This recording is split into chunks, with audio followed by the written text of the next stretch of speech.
The Oval Office looks beautiful like it should. It was like the rest of the country. It was in disrepair. 1 year ago, our country was dead, and said to me by many leaders, we had a dead country. Now we have the hottest country anywhere in the world. It's true. The hottest country anywhere in the world. Think of that.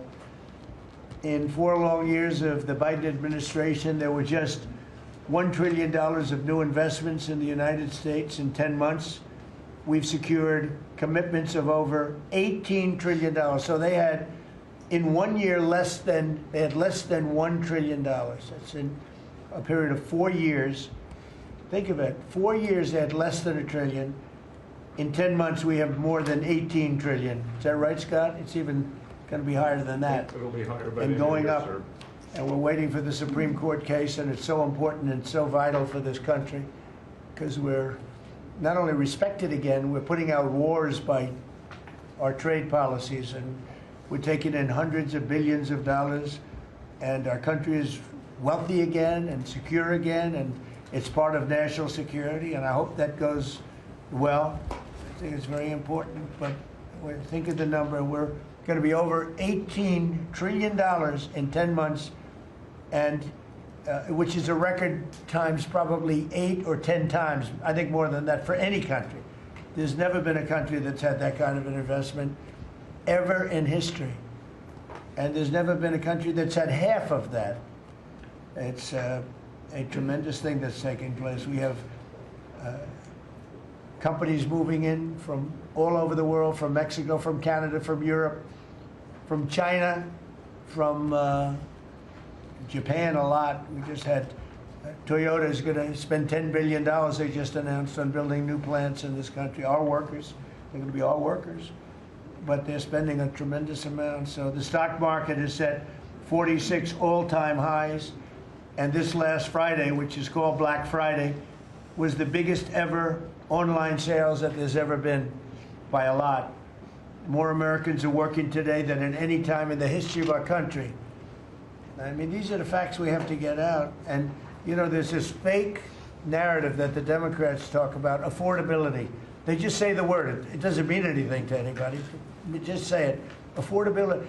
I inherited the worst inflation in history. There was no affordability. Nobody could afford anything.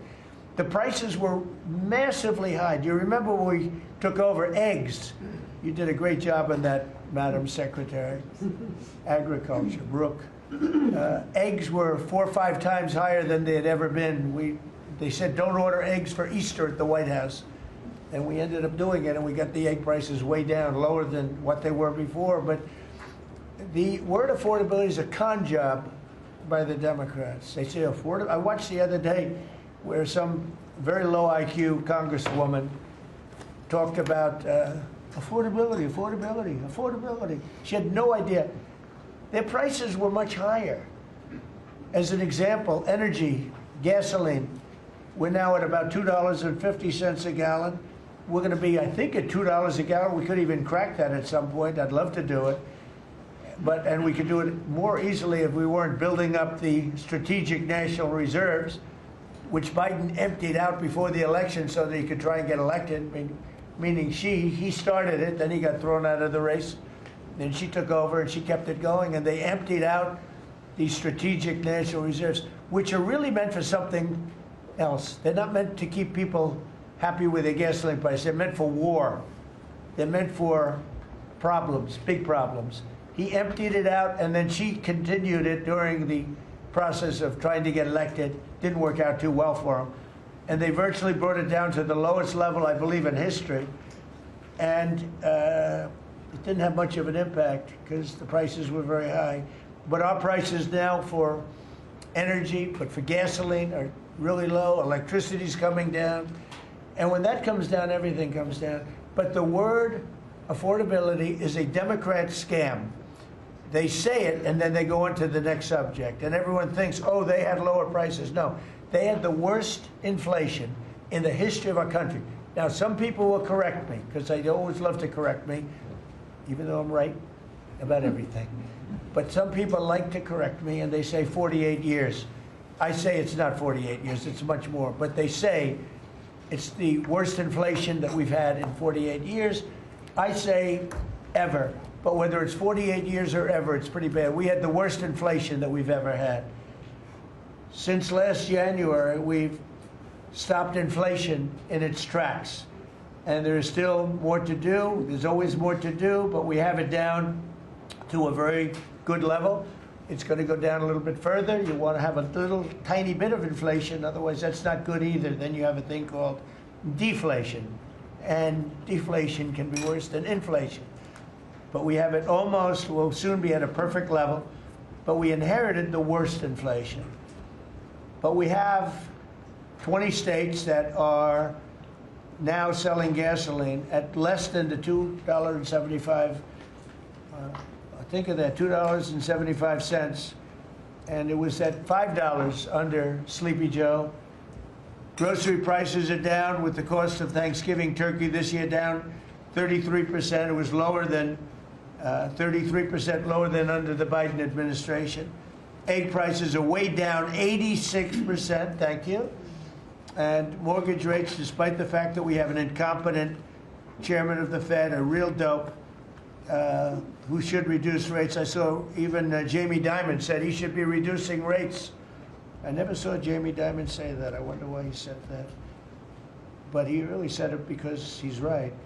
But we have a guy that's just a stubborn ox who probably doesn't like your president, your favorite president. But they're going to be coming down. We'll be announcing somebody probably early next year for the new chairman of the Fed. I talked to Scott about taking the job, but he doesn't want it. You got the greatest job here. Yes, sir. Right? He said, no, I want to stay chairman. I want to stay right where we are, Treasury.